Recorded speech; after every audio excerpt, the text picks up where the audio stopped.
Hello everyone, welcome to Sanmaya classes. Let us see question number 27 of chapter 4 and laws of motion. Name the force responsible for changing position or state of an object. ಹಾಗಿದ್ರೆ ಯಾವ force position ಅಥವಾ state object state change ಆಗ್ಲಿಕ್ಕೆ responsible ಇರುತ್ತೆ. Whether this is whether the answer is balanced force or unbalanced force. ಯೋಚನೆ ಮಾಡಿ. Yes, correct. You are correct. It is unbalanced force. Unbalanced force is responsible for changing position or state of an object.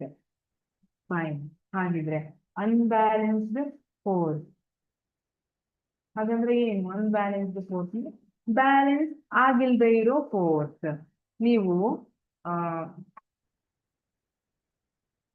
Metal plate ಇರುತ್ತಲ್ಲ, ಆ balance ಅನ್ನ ನೋಡಿರ್ಬೋದು ಮೊದ್ಲೆಲ್ಲ. ಈಗ ಕೆಲವೊಂದ್ ಕಡೆ ತರಕಾರಿಯನ್ನೆಲ್ಲ ಮೆಜರ್ ಮಾಡ್ಲಿಕ್ಕೆ ತರಕಾರಿ ಎಷ್ಟು ಕೆಜಿ ಕೊಡ್ಬೇಕು ಅಂತೆಲ್ಲ ಮೆಜರ್ ಮಾಡ್ಲಿಕ್ಕೆ ಯೂಸ್ ಮಾಡ್ತಾರೆ, ಸರಿನಾ? ಅಥವಾ ನೀವು ತುಲಾಭಾರ ಹೇಳಿರ್ಬೋದು, ಅಲ್ಲಿ ಕೂಡ ಬ್ಯಾಲೆನ್ಸ್ ಮಾಡ್ತಾರೆ. ಎರಡು ಕಡೆ ಮೆಟಲ್ ಪ್ಲೇಟ್ಸ್ ಏನಿರುತ್ತೆ, ಈ ಕಡೆ ಎಷ್ಟು ವೇಟ್ ತುಂಬಿದಿರಲ್ಲ, ಈ ಕಡೆನೂ ಅಷ್ಟೇ ವೇಟ್ ಇರಬೇಕು ಅಲ್ವಾ? ಬ್ಯಾಲೆನ್ಸ್ಡ್ ಇದೆ ಅಂದಂಗ ಆಯ್ತು.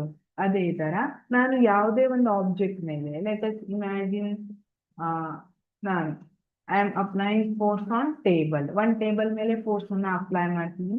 I am trying to push and displace that table. ಆ ಟೇಬಲ್ ಅನ್ನ ಪುಷ್ ಮಾಡಕ್ಕೆ ಟ್ರೈ ಮಾಡ್ತಿದ್ದೀನಿ, ಮಾಡಿದೆ. ಯಾಕೆಂದ್ರೆ ನಾನು ಒಂದೇ ಡೈರೆಕ್ಷನ್ ಅಲ್ಲಿ ಫೋರ್ಸ್ ಅನ್ನ ಅಪ್ಲೈ ಮಾಡ್ತಾ ಇದ್ದೆ.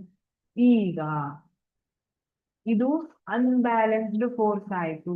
ನನ್ನ ಅಪೋಸಿಟ್ ಡೈರೆಕ್ಷನ್ ಅಲ್ಲಿ ಯಾರು ಫೋರ್ಸ್ ಅನ್ನ ಅಪ್ಲೈ ಮಾಡೋರಿಲ್ಲ, ಅನ್ಬ್ಯಾಲೆನ್ಸ್ಡ್ ಆಯ್ತಾ? ಈಗ ಅದೇ ಹೇಳಿದ್ನಲ್ಲ, ತಕ್ಕಡಿಯಲ್ಲಿ ಎರಡು ಮೆಟಲ್ ಪ್ಲೇಟ್ಸ್ ಇರುತ್ತೆ.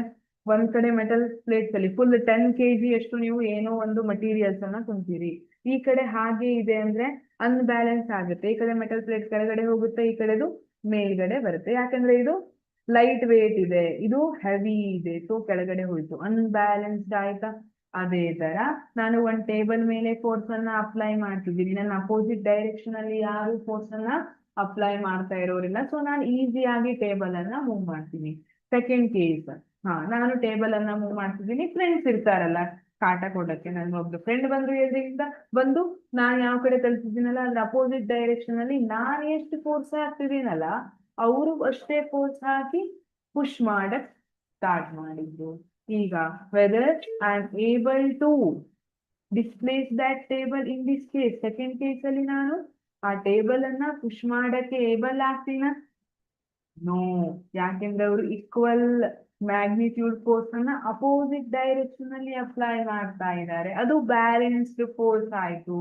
ಫಸ್ಟ್ ಕೇಸ್ ಅಲ್ಲಿ ಏನಿತ್ತಲ್ಲ unbalanced force. So unbalanced force ಇದ್ದಾಗ we can change the position or state of an object.